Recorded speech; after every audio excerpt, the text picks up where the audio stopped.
Imagine a king who commanded not just armies of men, but the wind, the animals, and even the most powerful supernatural beings. A king whose authority, granted by God, reached into the unseen world, a world that exists right alongside ours, teeming with life and power we can barely imagine. This wasn't a myth or a fairy tale.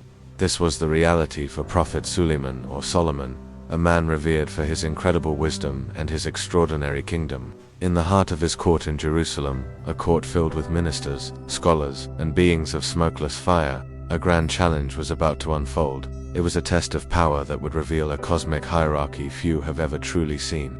When King Suleiman needed a magnificent throne transported from a distant land in the blink of an eye, a creature of immense and terrifying power stepped forward. This being an Ifrit of the Jinn made a stunning promise. I will bring it to you before you even stand up. It was a declaration of raw, supernatural strength, a promise of teleportation on a scale that defies physics. But what happened next in that legendary throne room revealed a power that even this mighty Ifrit couldn't fathom.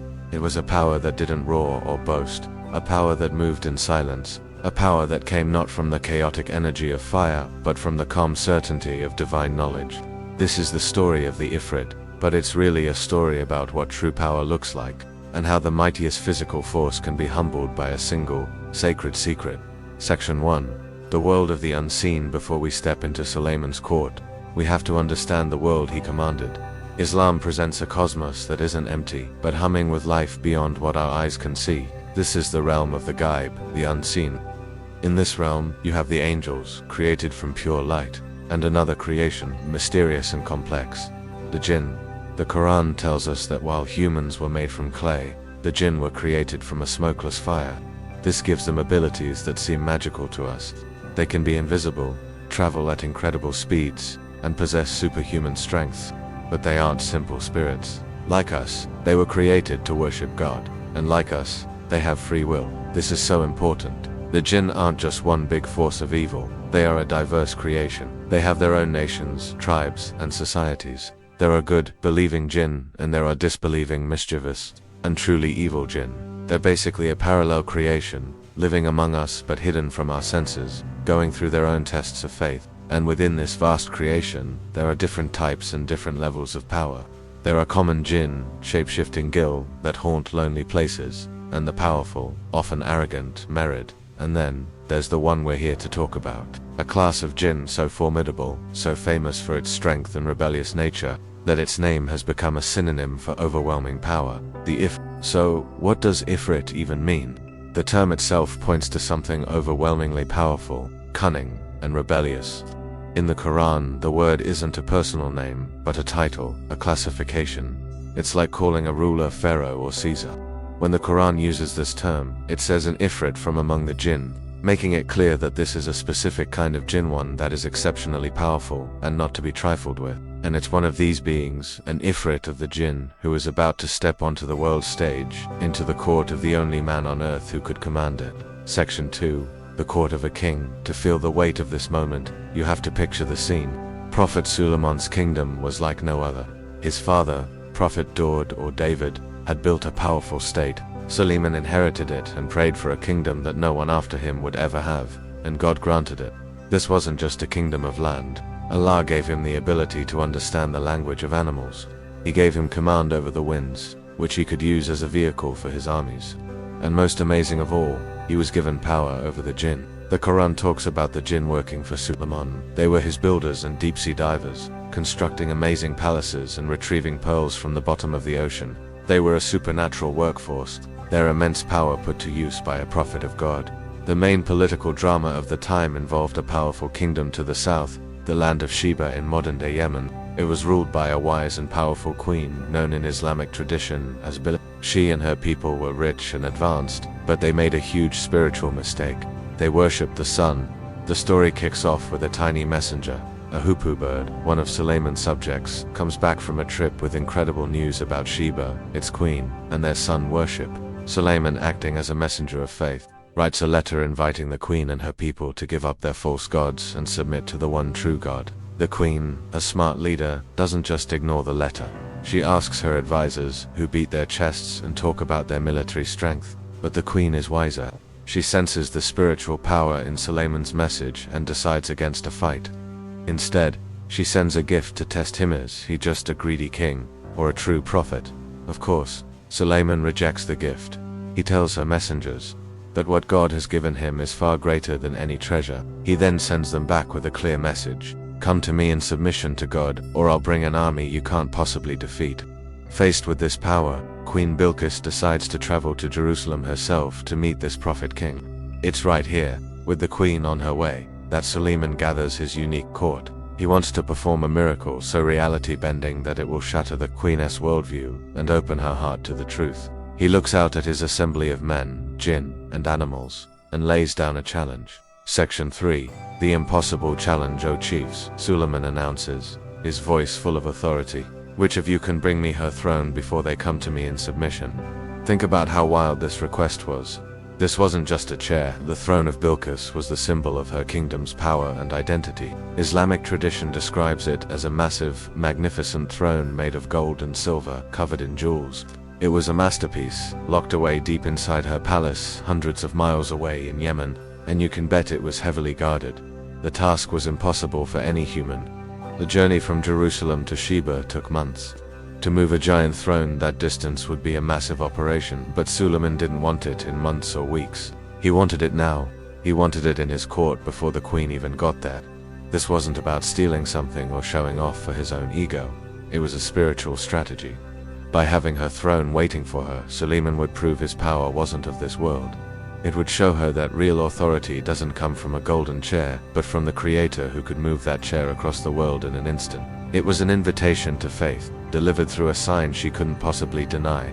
The air in the court must have been thick with anticipation. The humans would have been silent, knowing this was way out of their league. The challenge was clearly aimed at the other beings present, the Jinn. Who among them was strong enough to do it? Who would dare to answer the king's call? Section 4. The Ifrit's mighty boast. Into that charged silence, a figure steps forward. The Quran describes him with a simple, powerful title. An Ifrit from among the Jinn said, "You can only imagine the presence of this being." If the name Ifrit implies raw power and a rebellious spirit, this was probably one of the toughest Jinn in Suleiman's service. A creature of smokeless fire and elemental power, now bound by God's will to serve the prophet. He speaks directly to Suleiman. His voice may be a low rumble of confidence. He makes his incredible offer: "I will bring it to you before you rise from your place." So what does that mean? Before you rise from your place? Islamic scholars explain that Prophet Suleiman held his council for a set part of the day, usually from morning until noon, to handle the kingdom's affairs. So the Ifrit was promising to travel all the way to Sheba, get into the palace, bypass the guards, and carry a massive throne back to Jerusalem, all within a few hours. This was a phenomenal display of speed and power. It was teleportation on a grand scale. The Ifrit was promising to do in a single morning what would take a human army months. His power was real, and he knew it. But he adds two crucial words to his boast. After making his promise, the Ifrit says, "And indeed, I am for this task strong and trustworthy." Strong and trustworthy. The strength is obvious. A being that can move a throne across countries in hours is definitely strong. But why add that he's trustworthy? Perhaps because powerful Jinn were known for being tricksters. The throne was covered in priceless jewels. The Ifrit wasn't just bragging about his strength. He was giving his word that he wouldn't steal any of it. He was basically saying, "I'm strong enough to do the job, and you can trust me with the goods." Here stands the pinnacle of Jinn power. A being of immense might, bending the laws of space and time, making a promise no human could ever keep. In any other story, this would be the climax. The mighty creature does the job, and everyone is amazed. But this isn't any other story. In the Quran, every story is a lesson. Suleiman is silent. He doesn't immediately accept the Ifrit's incredible offer. He seems to be waiting, because as immense as the Ifrit's power was, Suleiman knew of a power that was infinitely greater. The challenge wasn't over yet.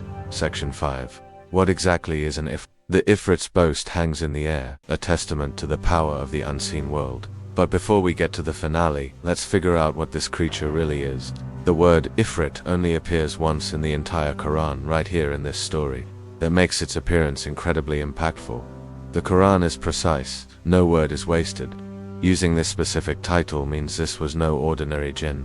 This was a heavyweight champion. The word itself suggests a being that is not just powerful, but also naturally rebellious and hard to control.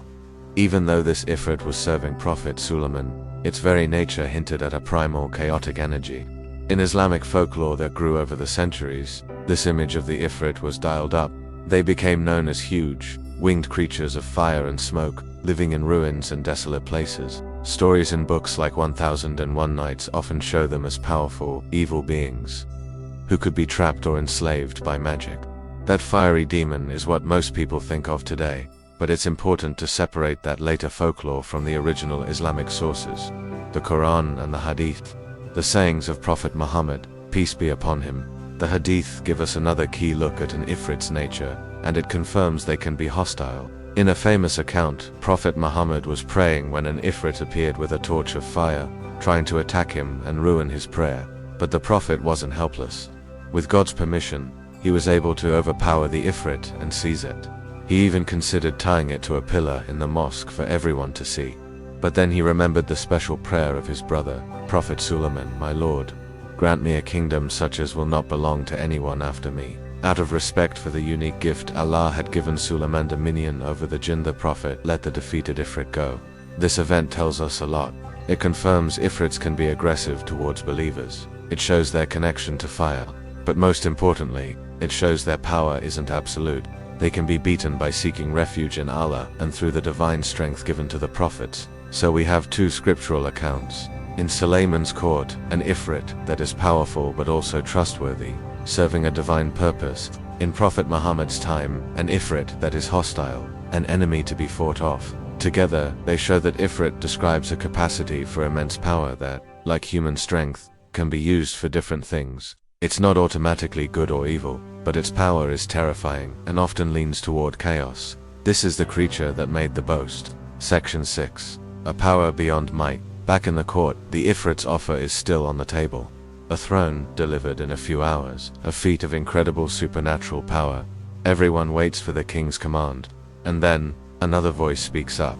The Quran doesn't describe this speaker with a mighty title. It doesn't mention his strength or that he was made of fire. It describes him with one profound quality.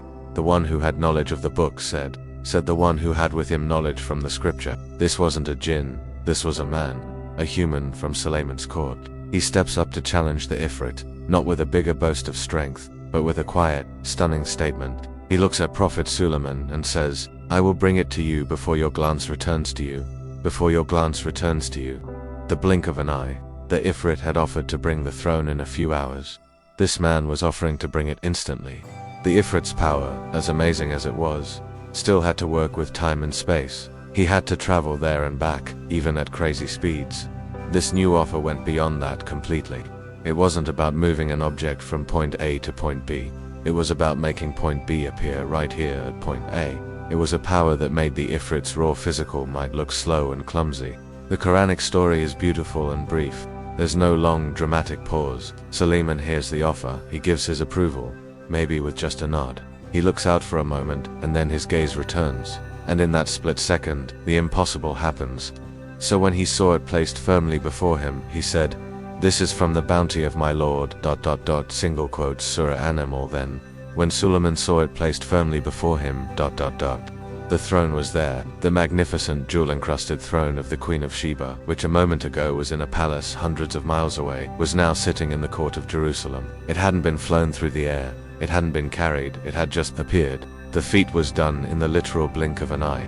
The Ifrit, the mighty being of smokeless fire, had been completely and utterly outdone. His power, which seemed so absolute just moments before, was shown to be secondary. A new hierarchy was established. Raw physical power, even on a supernatural scale, was not the ultimate force in the universe. Something else was. Something quieter, and infinitely more powerful. And its source wasn't fire, but knowledge. Section 7. The source of true power. So who was this mysterious man, who could outmatch one of the mightiest jinn? While the Quran doesn't name him, Islamic tradition and scholars have widely identified him as a pious man from Suleiman's inner circle, his chief minister, named Asif ibn Bakir. Asif wasn't a warrior or a sorcerer. He was a man of God, described as a Siddiq, someone completely truthful who had reached a high level of faith. So where did his power come from? It came from that knowledge from the scripture.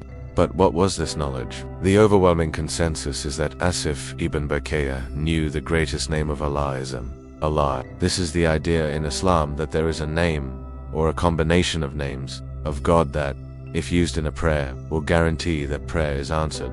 It's considered a sacred secret, revealed only to the most righteous of God's servants, like the prophets and their closest followers. Here's the key difference. Asif's power wasn't his own. The Ifrit's strength came from what it was, a being of smokeless fire. Asif was a mortal man. His power was borrowed. It was a direct line to the ultimate source of all power, God himself. When Asif made his promise, he didn't rely on his own strength. He turned to Allah, using the sacred knowledge he had, and made a request. And Allah, the creator of space and time, answered his servant's prayer by instantly moving the throne. This is the hierarchy of power the story reveals. At the bottom is human strength. Above that is the supernatural physical might of the Jinn, like the Ifrit power that can bend the laws of physics but still works within them. But on a completely different level is the power that comes from being close to God through faith and knowledge. It's a spiritual power that doesn't just bend the laws of creation, it commands them, because it's a direct appeal to the one who wrote the laws. The Ifrit offered a service based on his power. Asif offered a service based on God's power. And there's no comparison. The Ifrit represents the might of the created. Asif represents the power of the creator. Section 8. The ultimate lesson. The throne of Sheba is now standing in the court. The Ifrit is silent, humbled. The whole assembly is in awe. So how does Prophet Suleiman react to this incredible miracle? He doesn't praise Asif for his amazing power. He doesn't mock the Ifrit for being outdone. He does neither. His very first words upon seeing the throne are not for any created being, but for the Creator. He immediately says, "This is from the favor of my Lord." He instantly sees the miracle not as a show of his kingdom's power, but as a gift from God, and he understands its real purpose. He continues, "To test me whether I will be grateful or ungrateful. And whoever is grateful, his gratitude is only for his own good. And whoever is ungrateful, then my Lord is truly free of all need, most generous." This is the core lesson of the whole story. Real power doesn't lead to arrogance, it leads to humility. Suleiman, the most powerful king on earth, knew that every bit of his power, his wisdom, his command over the wind and spirits was a test from God. The test was simple. Would he get arrogant and think this power was his? Or would he show gratitude, shukr, and trace it all back to its true source, Allah? His reaction shows he passed the test. This attitude is the complete opposite of Iblis or Satan, the first jinn who rebelled. When God told him to bow to Adam, he arrogantly refused, saying, "I am better than him. You created me from fire and him from clay." He based his worth on himself. Suleiman, on the other hand, gives all worth and power to his creator. The story ends when the Queen of Sheba arrives. She's shown her throne, slightly disguised to test her. She recognizes it. She is then invited into a palace paved with polished glass that she mistakes for water. Overwhelmed by these back-to-back miracles, she understands that she is in the presence of a power not of this world. Her sun-worshipping worldview shatters. She realizes the sun is just a created object, and she declares her submission not to Suleiman but to Suleiman's God. "My Lord," she says, "indeed I have wronged myself, and I submit with Suleiman to Allah, the Lord of the worlds." The goal was achieved. The Ifrit's boast, and the miracle that beat it, were not the point. They were tools. They were signs meant to guide a soul from darkness to light. The real power wasn't in moving a throne, it was in moving a heart. Section 9. The Ifrit in the modern world. The story of the Ifrit in Suleiman's court is a foundational one, but the Ifrit's image has changed a lot over time. So how did this being from a deep theological story end up in our video games? In today's pop culture, the Ifrit has become almost exclusively a creature of fire and rage. In huge gaming franchises like Final Fantasy, Ifrit is a recurring summon, a powerful, horned, demonic beast that unleashes fire attacks. In role-playing games and fantasy novels, Ifrits are often just elemental fire spirits or genies bound to a lamp. Their complex moral nature boiled down to a chaotic or evil monster. While these versions are entertaining, they often strip away the deep meaning of the original Quranic story. They focus only on the brute force, the first part of the Ifrit's boast, "I am strong." They completely ignore the second part, "I am trustworthy," and they definitely miss the bigger lesson, that this strength, no matter how great, is nothing compared to the power of faith. This is why going back to the original story is so important. It puts the Ifrit back in its proper place. It's not just a monster. It's a character in a divine drama, a supporting actor whose incredible power is there to highlight a power that is infinitely greater. So, who is the Ifrit? The Ifrit is a type of jinn representing the peak of supernatural physical power. a being of smokeless fire, capable of things that break our laws of physics. The one mentioned in the Quran shows us a creature of amazing speed and strength, fully confident in its own power. But the story isn't really about the Ifrit. The Ifrit is the setup. The Quran uses the Ifrit's huge power as a measuring stick, only to show it being effortlessly beaten. The real hero of this power play isn't the mighty Jinn, but the humble servant of God who had knowledge of the scripture. The story creates a clear and profound hierarchy. The physical strength of the creature made of fire is impressive, but it's nothing next to the spiritual power given to the human made of clay who possesses sacred knowledge. And both of those are just reflections of the ultimate, absolute power that belongs only to God. The final lesson from the court of Suleiman is that the greatest power is unto the ability to command jinn or move thrones. It's the wisdom to know where all power really comes from, and the humility to answer with gratitude. It's understanding that true strength isn't in the fire of our own power, but in the light of our connection to the divine. If you enjoyed this deep dive into the unseen world and the lessons of the Quran, make sure you subscribe and hit the notification bell for more explorations into the stories and wisdom of the Islamic faith. Reflect on this story, and share in the comments what you believe is the greatest source of strength in our lives. Until next time, stay curious.